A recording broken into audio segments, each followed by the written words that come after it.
Hey Dick, coming to you from Goddard College here in Plainsfield, Vermont.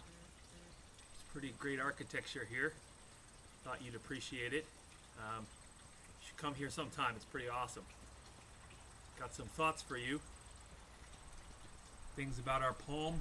Some hip stuff you're hitting on. Things that are resonating with me. And so I thought I would try and give you a sense of the landscape here where I am, as well as communicate some things to you.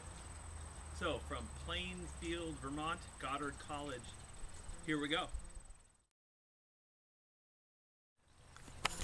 I love low tech.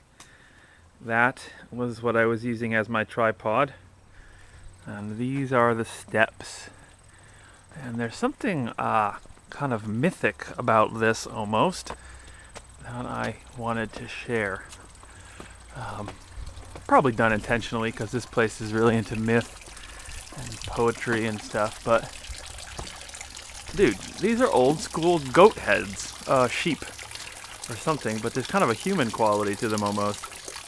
They're fountains too, and it probably makes for an obnoxious sound in the background, but visually I think it's quite stimulating.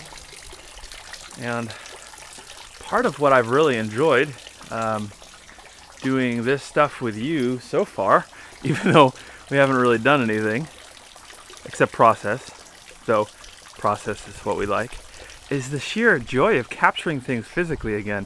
I mean, I used to shoot photography a lot, but I haven't done it in quite some time, and there's just something beautiful about kind of thinking about lines and shadows again, and steps and stairs and light and dark and goat heads.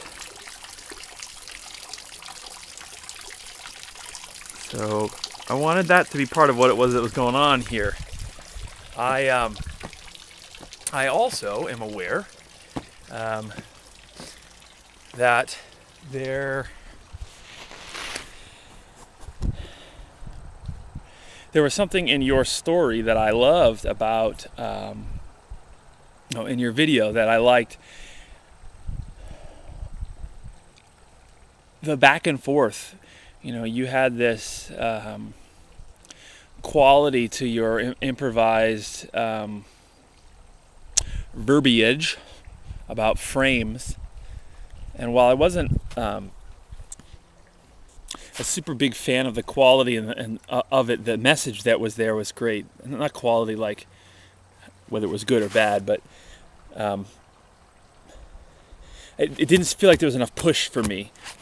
It wasn't a litany enough. It wasn't it wasn't driving. And I feel like part of, if we're going to do spoken word, I feel like it needs to drive. And I know you weren't trying to do our final poem, so that's not really the issue. But I feel like it needs to have a bigger push. So that's just something I realized hearing your voice. But the content of it, the frame, that word frame,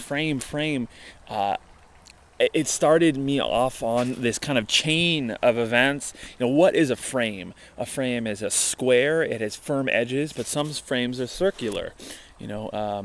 Some frames are on mirrors. Some frames are on houses. And what are those? And what are the materials that make up our frames? And what's our frame of reference? And what's our...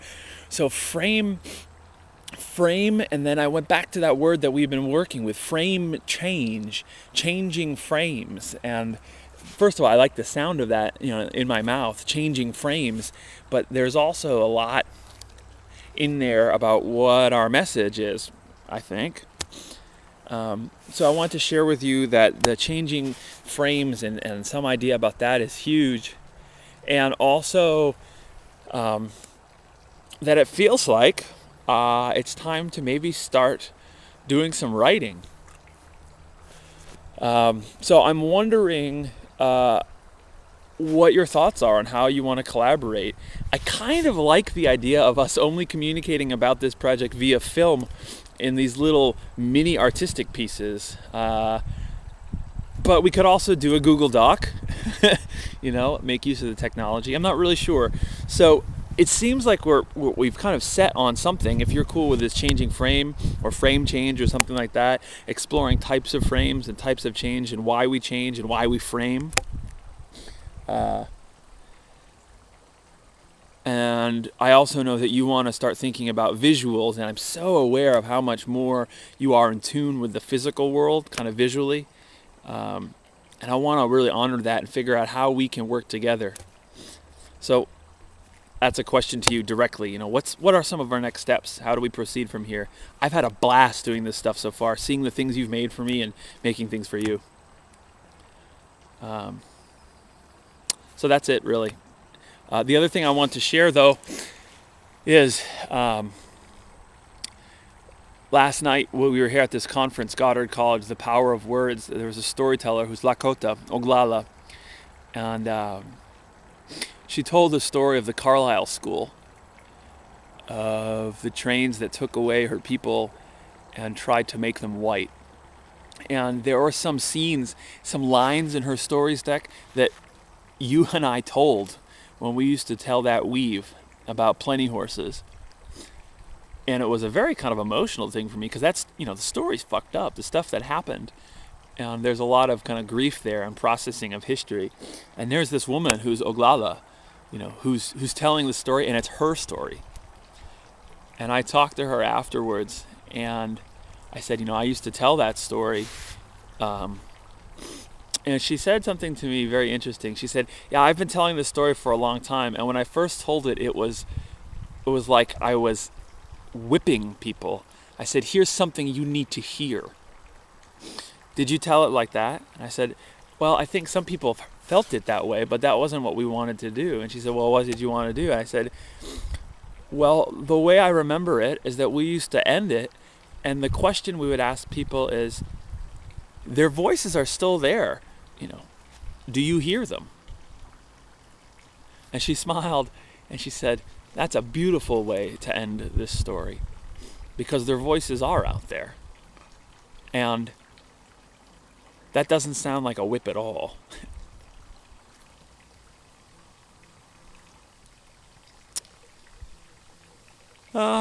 Yeah, so this is Goddard College.